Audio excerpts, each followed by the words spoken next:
She sat at the base of a tall tree, her coat covered in dirt, her hair tangled from the cold night wind. A simple paper sign was taped to the trunk beside her, 2 shaky words written in black marker, "Help me." Her eyes looked tired, scared, and lost, the kind of look that told a story long before her voice ever could. Down the path, a man pushed his young daughter's wheelchair, heading home after a short morning walk. He almost passed her by, until the little girl pointed. And when he looked again, something in the woman's trembling shoulders made him stop, and that was the moment everything began to change. Before we start the full story, make sure you subscribe to Kindness Diaries, and if this story touches your heart, don't forget to like and share it. Leave a comment about a moment of kindness you've witnessed. Your stories inspire this channel and keep the kindness growing. The woman's name was Emily. She had spent the entire night in the cold, alone, scared, and unsure if anyone would find her. Emily had always been independent, always strong, always in control. But last night, she had gotten lost after her car broke down on a remote road.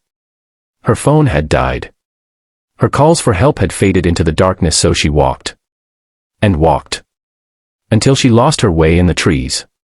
Sometime in the early morning, exhausted and shivering, she found a scrap of paper in her bag, borrowed a marker from her small emergency kit, and taped the sign to the tree. It was all she could do. When the single dad, Mark, approached with his daughter, Lily, he didn't ask questions at first. He simply crouched beside Emily, offering his coat without hesitation. Lily watched quietly from her wheelchair, her small face full of concern. "Are you hurt?" Mark asked gently. "No, just cold. And tired. I've been out here since last night," Emily whispered, her voice barely steady. Mark helped her stand, supporting her carefully as she tried to catch her breath.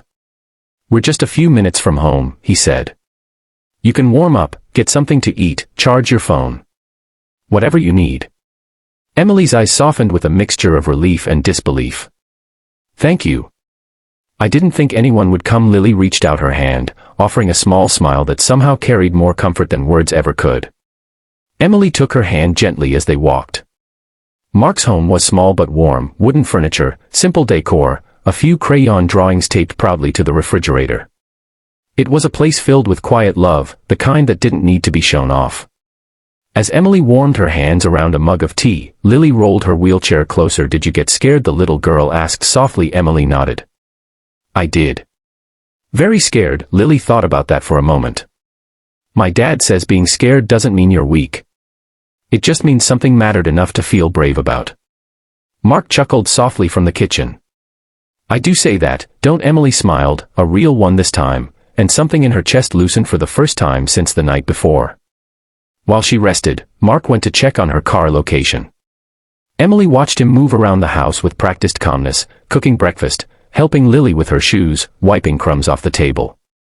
There was a tiredness in him, but also a quiet strength. Eventually, Emily spoke. "You're raising her alone?" Mark nodded.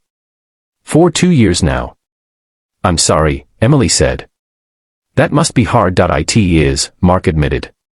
"But she's my light. She keeps me going." Lily rolled over again, her voice bright. "Dad says kindness is like a superpower. The more you use it, the stronger it gets." Emily looked down at her tea. "Kindness," she repeated, tasting the word. "I haven't heard it said that way in a long time." Mark gave her a small, understanding look. "You seem like someone who's had to be strong for a long time." She didn't answer, but she didn't need to. Hours passed. Emily regained her strength, her phone charged, and her mind slowly returned to clarity. When she finally turned it back on, it buzzed immediately, dozens of missed calls and messages. She hesitated, then finally read the one she'd been avoiding. "Board meeting starts in an hour. We need you." Mark noticed her expression. "Is everything okay?" Emily sighed. I'm the CEO of a company. They're probably panicking by now. They're not used to me being unreachable." That surprised him. Her clothes were clean but modest, nothing flashy. She seemed more like someone who spent her time outdoors or volunteering, not someone running a company worth millions. But Emily spoke before he could say anything. "I didn't tell you because people treat me differently when they know." She paused. "But you didn't ask who I was. You just helped." Mark shrugged the way only a genuinely kind person could. "You were cold. You needed help. That's all that mattered.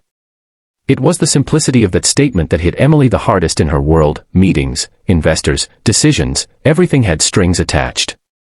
Every kindness was measured, every gesture calculated. But here, in this modest kitchen with a little girl and a single dad she had met by chance, kindness was just kindness. Before leaving, Emily knelt beside Lily. "Thank you," she said softly. "You helped me more than you know." Lily grinned. "Come visit again. We can show you the trail we walk on." Emily looked at Mark. He smiled in a friendly, reassuring way. "You're welcome anytime."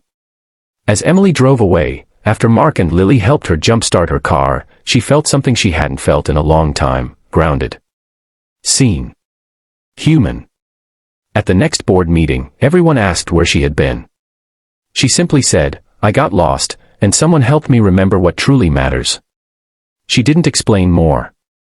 Some things were too precious to turn into business conversation. But she made one quiet promise to herself that day: she would never let success harden her heart. She would choose kindness every single chance she got. Because a single dad and his daughter in a quiet corner of the woods had reminded her that kindness isn't weakness, it's strength in its purest form. And sometimes, the people who rescue us are the ones we never expected to meet. If this story touched your heart, let it be a reminder: kindness can change a life, heal a fear, or bring hope to someone who feels lost. Keep spreading it. Someone out there needs exactly what you have to offer.